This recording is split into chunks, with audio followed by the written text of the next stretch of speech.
Welcome to the Week 0 RGVSports.com football podcast. I am Brian Sandalo, and I am joined by Todd Orodanker. I hope I pronounced Orodanker right. You came close enough. Close enough. All right. So we're just going to jump right into it. Of course, it's Week 0, so that means we are legally obligated to do some predictions. And I will ask Todd Orodanker for his district predictions. Todd, start us off. Well, we'll start with 5A. In 30 5A, you got to like Sherilyn there. Though Donna will certainly play a role in the whole thing, and when the two of those guys play each other, that's probably going to be for the district championship. There's quite a gulf there between the top two and the rest in that district. Absolutely, yeah. The bottom of the district's a little bit weak. Top of the district's quite strong, and then you have 31, which is top to bottom, probably the best district in South Texas, if not the entire region. Maybe the world. I think the world. Yeah. That's a little overdoing it, but who do you like coming out of 31? I have the Cal Memorial right now, but too many questions. For my money, I'll go with San Benito. Obviously, they are ranked very highly in our top 10. They are. So they're number 3 if I'm not mistaken, so I like San Benito. And then 32 5A. Do we even need to go over this one? It's pretty obvious. Brownsville Pace all the way. No. Insulting my former district. No, sorry. It's obviously Harlingen. Until somebody beats them, they're the king. You come with the king, you best not miss. So that's. I thought you were going to go with a Wire reference. That is a Wire reference. Oh, I don't see. I've never watched the Wire. He uses them all the time around the office, and that's why we're glad that he's in McAllen now. The only reason. But now 4A, that's my bailiwick here. A lot of people are talking up Ed Couch Elsa La Machina per usual, but I'm going to go the opposite way. I'm going different place in the Mid-Valley. I'm going with Mercedes. I think this is the year where the Tigers get it done. I liked how they ended the season last year. I like their skill position players, and I just think that this is their year. Don't ask me why exactly, but why would we ask you why? Why would we ask an analyst why he thinks something? But no, Isaiah Garza is going to have another fantastic season. I think that he's going to be one of the top quarterbacks in the Valley this year, and Carlos Quintanilla is probably the best athlete in that district. It's a pretty tough combination to beat. And Ed Couch, quarterback issues. Eric Morales out for the opener against Weslaco. That's a problem. So, okay. And 3As real quick. PI, Kingsville King in 32-31. Yeah, sure. Why not? I know some people like Gruya in 31. But I'm gonna go the other way with that one. Okay. Quick before we start, surprise team. Out of the entire Valley, one team that nobody's talking about, not in our top 10, anything like that. Give me a surprise team that you think is going to be able to make a run here that nobody's talking about. I think maybe one of the La Jolla schools. It's about time for La Jolla to get going again. It's been since 2007 where they had a playoff team. There's too much tradition there. Don't ask me which one of the La Jollas. I'm inclined to maybe say La Jolla High. Mm-hmm. I don't know. Don't ask me why. That one's just a total shot in the dark, but too much tradition there. And that district isn't very strong, so why not? Yeah. Okay. All right. Now moving on. Games to watch. We'll start with Todd here. What is the one game that you would pay to see if you were in that position? I don't know if I would pay to see it, but we can go with Ed Couch and Weslaco, two teams that are. A lot of questions to answer for both of them. Weslaco losing its strong senior class from last year. They dominated District 32 5A for the last 2 years. They're now on the new look 31.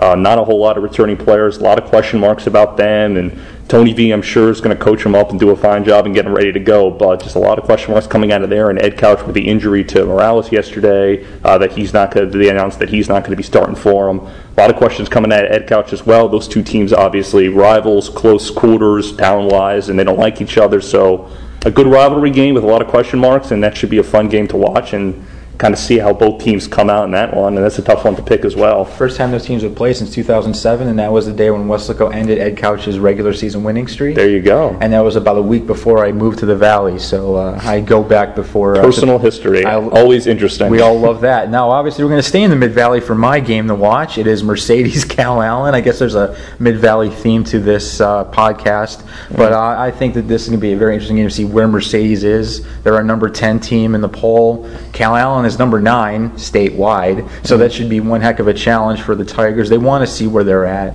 They want to get ready for the district season, and what better way to do that than facing the team that always seems to get them in the playoffs, although ironically not this year. It won't be at least in the first round because Cal now is in District 35 4A. Of course, Mercedes still 32 4A, so they won't see them a little bit, but should be interesting to see how Mercedes stacks up against a team that could possibly win the 4A state title. Okay. Other games this weekend, Cal Allen and Cal Allen Mercedes Ed Couch Wesco, not the only 2 games. There's a big game down in the Los Fresnos where the Falcons and the Greyhounds will both start up there. Former district rivals for the last handful of years at a District 32 5A. Los Fresnos remains there. San Benito now in 31. They're still playing each other week 0.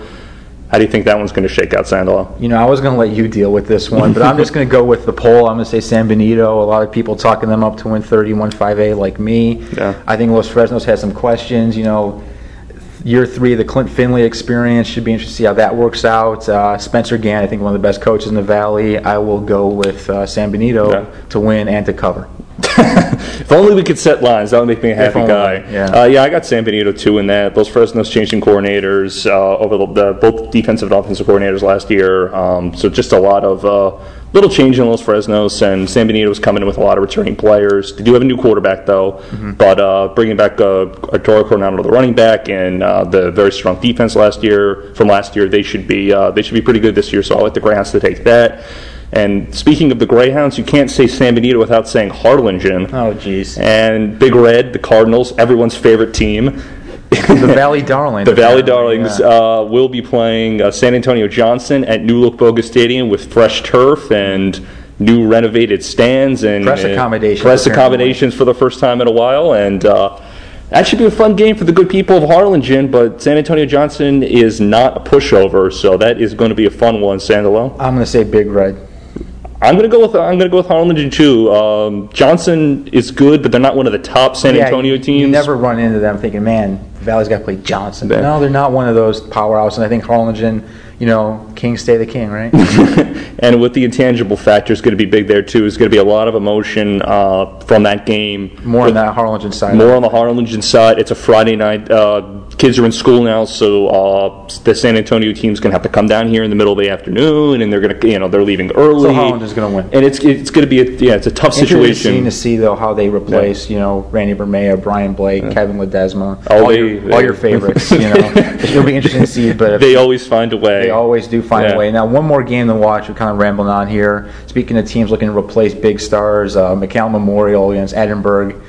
Sal Martinez, of course, for Edinburgh, no longer there. He's in UTSA. Mm-hmm. Matthew Kaufman, of course, the 4-year quarterback for Memorial, now is at West Point. So how the heck do those teams replace the players they lost there? It's going to be a tough one. Edinburgh especially lost a lot. They lost a handful of players to Vela, which we'll get to in a second. But Bobcats, a lot of question marks about them. They always find the way. They generally do have a lot of talent, even though some of the lower ranks are gone out because of Vela. But Edinburgh, I think, is going to be a little bit of a work in progress. By about mid-season is probably when they're going to start clicking on all cylinders. So for now, I'll go with McAllen Memorial. But if this game was played in Week 9, Week 8, Week 7, I think it would be a different story. But for now, I think Memorial is probably in a better spot to win this game. All right. Well, now you kind of alluded to it a little bit.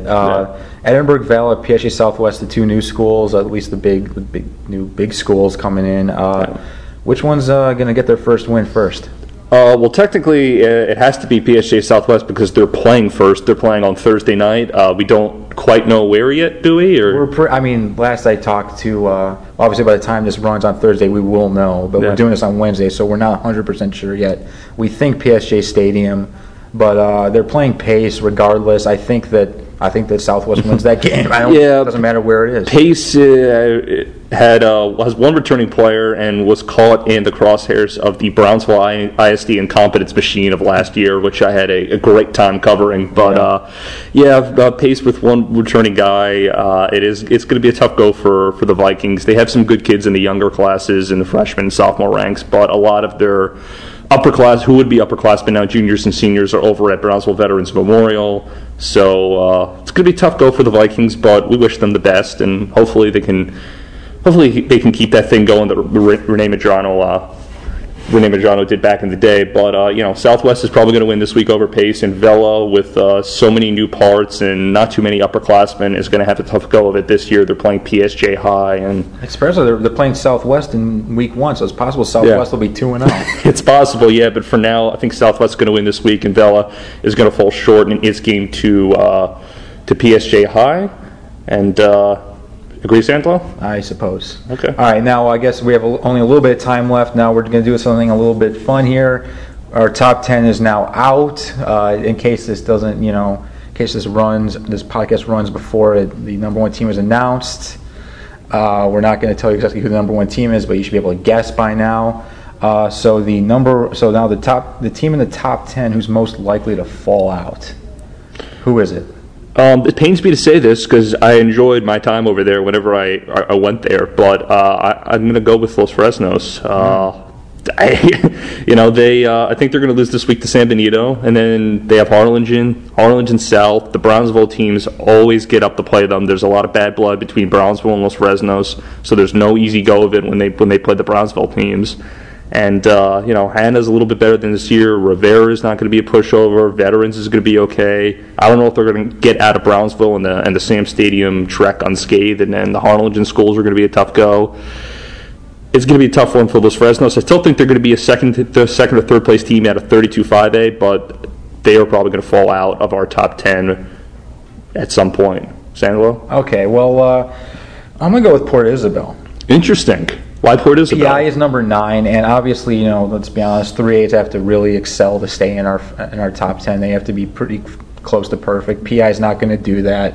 PI seems like they're overhyped every year because they're PI, and guess what? They usually fall short to Rio Hondo. So then that's going to happen again this year, and guess what? PI is going to fall out of our top 10. They're going to do it fairly quickly. You are not going to be a welcome man on the island anymore. Oh, man. I've only been there once. I've been here 5 years. I've been to the island once, and I enjoyed it only a little bit. So other than that, now I'm a wanted man in PI. You're wanted in Los Fresnos. So they still love me there. But I'm sure they don't. Okay, so now, here's the thing now. If you want to reach me on Twitter, you can at Brian Sandalow, BrianSandalow. Todd, URTODDO243. We won't get into why it's 243. It's kind of embarrassing to him. But most importantly, we want you to follow us on Twitter at RGV Sports. And then, of course, find us on Facebook. Our Facebook and Twitter are just chock full of action. And look for all your RGV Week 0 action on the hashtag RGV Week 0. Yeah. And once again, I am Brian Sandalow. You can direct your hate mail to me or Todd Orodanker. And we'll talk to you again next week. Thank you.